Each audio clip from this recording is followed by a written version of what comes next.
Magtatayo na ang PNP ng mga cybersecurity desk sa mga police station.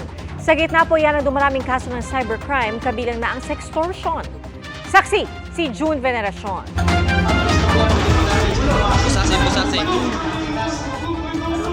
Napaiyak na lang ang suspect na ito nang arestuhin sa entrapment operation ng PNP-ACG o Anti-Cybercrime Group sa Osami City. Sumbong ng biktima na ex-girlfriend ng suspect. Pinakalat nito ang kanyang mga pribadong larawan at sinend pa sa kanyang mga kaibigan sa social media. Ito ay isang sa sextortion activities na kung saan yung biktima at suspect ay dating meron silang relasyon. Sinusubukan pa namin kunin ang panig ng suspect. Ang sextortion ay isa sa mga cyber-related incidents na patuloy na tumataas. Sa datos ng PNP-ACG, 56 lang ang sextortion cases na naitala noong 2021. Halos dumoble yan ng sumunod na taon at umakyat pa sa 121 noong nakarang taon. Sa pagsisimula pa nga lang ng January, 19 cases na agad ang naitala.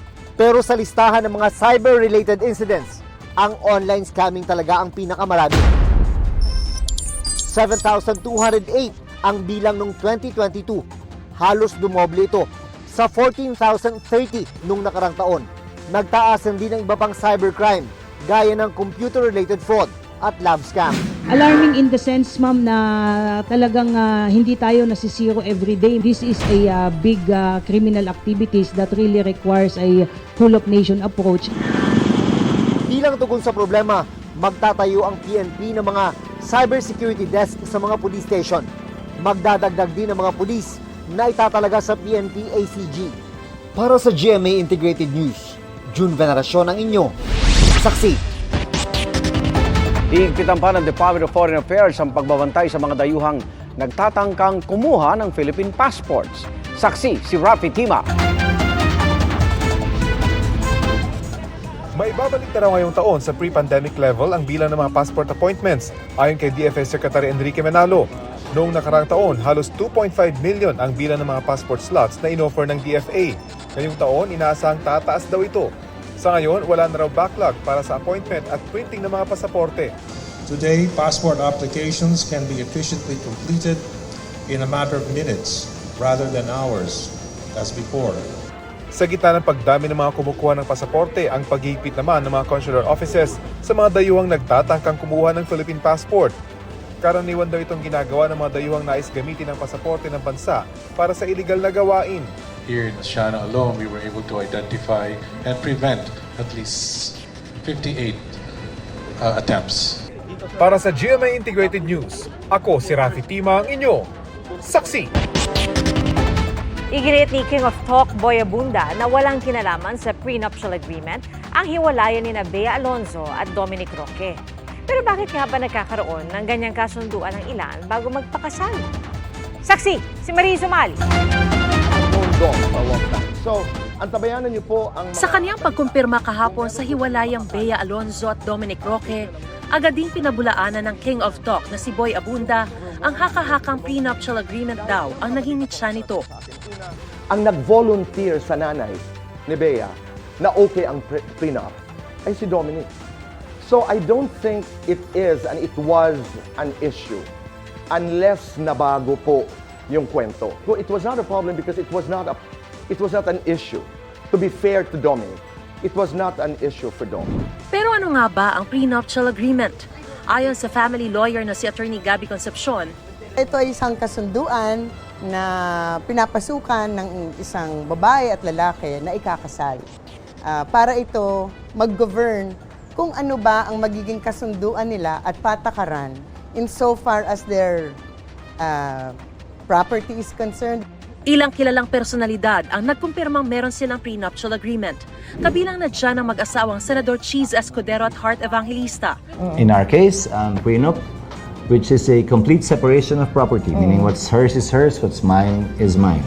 Depende sa pag-uusap pero kadalasan pasok sa kontratang ito ang lahat ng ari-arian, negosyo, kita sa trabaho, kahit mga mana, pati na utang ng dalawang panig. Pero bakit nga ba mahalaga ang may prenup? Kasi kung walang prenup, base sa family code, pag kinasal kayo, lahat ng property na ari-arian ninyo bago kayo ikasal, halos lahat ng property na i-earn mo ay magiging property nung mag-asawa. Kunwari ako, bago ako ikinasal at meron akong mana na 100 million, kung may mangyari sa amin at naghiwalay kami at magpapartihan kami ng property, yung 100 million na yon, 50 sa akin, 50 sa kanya. Which is why a lot of people don't like it. Nagkakaroon ng baka kaya ka pinakasalan kasi mayaman ka, siya hindi. Ang problema raw dito sa Pilipinas, hindi pa gaanong tanggap ng mga tao ang mga prenuptial agreement. Kasi nga naman daw, it takes the romance out of a marriage. Kung minsan naiinsulto yung mga partido, bakit akala mo ba pinapakasalan kita dahil mapera ka at ang habol ko lang ay pera mo? Paalala ni Atty. Concepcion, maituturing lamang na epektibo ang prenuptial agreement kung nakasulat ito, pirmado at may consent ng dalawang partido at ginawa bago ikasal. Dapat din ay rehistrado sa civil registry kung saan kinasal at sa property registry kung may ari-ariang nakasaad. Para sa GMA Integrated News, Mariz Umali ang inyong saksi. Ginising ng malaking apoy ang libo-libong residente sa dalawang barangay sa tabing dagat ng Puerto Princesa sa Palawan. Bukod sa gawa sa light material sa mga bahay, malakas pa ang hangin kaya hirap sa pag-apula mga bumbero maging mga residente. Sa datos ng otoridad, 450 bahay ang natupok. Halos 1,000 pamilya ang nawalan ng tirahan. Walang nasaktan sa insidente at nasa 3.5 milyong piso ang halaga ng pinsala sa sunog na iniimbestigahan pa ang dahilan. Pansamantalang sinuspindi ang manufacturing operations ng lahat ng paggawa ng paputok sa Cabuyao, Laguna. Magtatagal ito ng 30 araw. Kasunod yan ang pagsabog at pagkasunog ng isang pagawaan sa barangay Bigaa noong February 1 kung saan umakyat na sa 6 ang patay.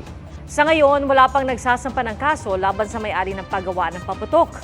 Nakikipagtulungan naman daw ang may-ari ng paggawaan sa pagsasayos ng mga nadamay na bahay.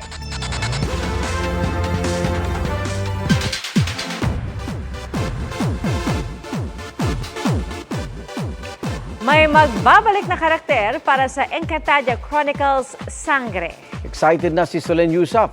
Nagaganda uli bilang si Cassiopeia. Handa-handa na raw si Solen na balikan ang iconic role na unang reyna ng Lireo na siyang nag-ati-hati ng inang brilyante sa 5 bahagi.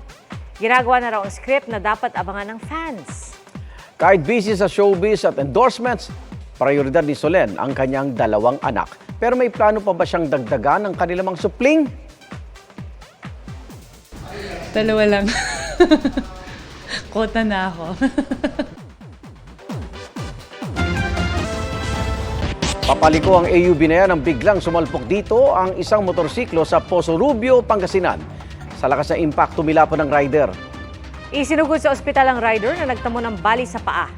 Maayos na raw ang kanyang lagay.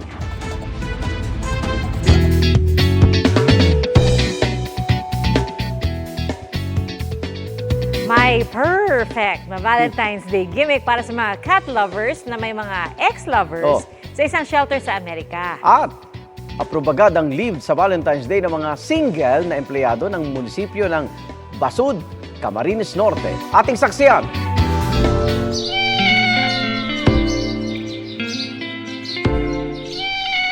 Boba eyes, cutie whiskers, perfect fur. Sino ba naman ang hindi manggigigil kung ganito ka-cute ang pusa pero may overpopulation na raw ang feral cats o pusang gala sa ilang lugar sa Amerika. Kaya ang pinupush ng isang animal shelter sa New Jersey, ipakapon ng mga pusa. Pero ito ang twist, ang mga ikakapon na pusa pwedeng ipangalan sa iyong ex. For a $50 donation, really anyone can send in the name of one of their exes. And that community cat will be spayed or neutered, vaccinated, ear-tipped, and then released back out to the community. Sabi nga sa kanta ni Taylor Swift, karma is a cat talaga. The most common names sent in are Jeff, Mike, Ian, and Tyler. So those are the 4 most common ex names sent in.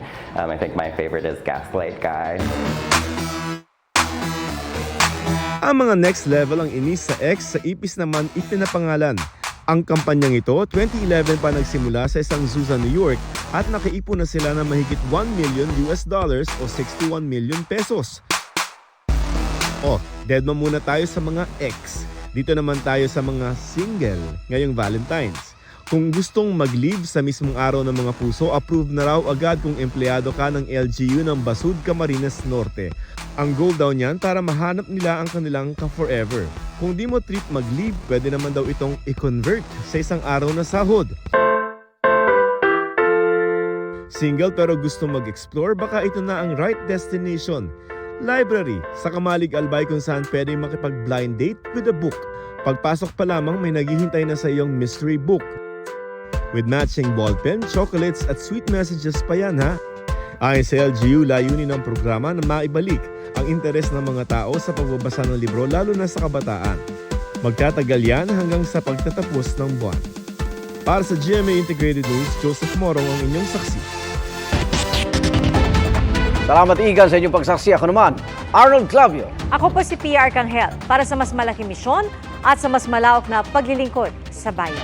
Mula sa GMA Integrated News, ang News Authority ng Pilipino. Hanggang bukas, sama-sama tayong magiging saksi!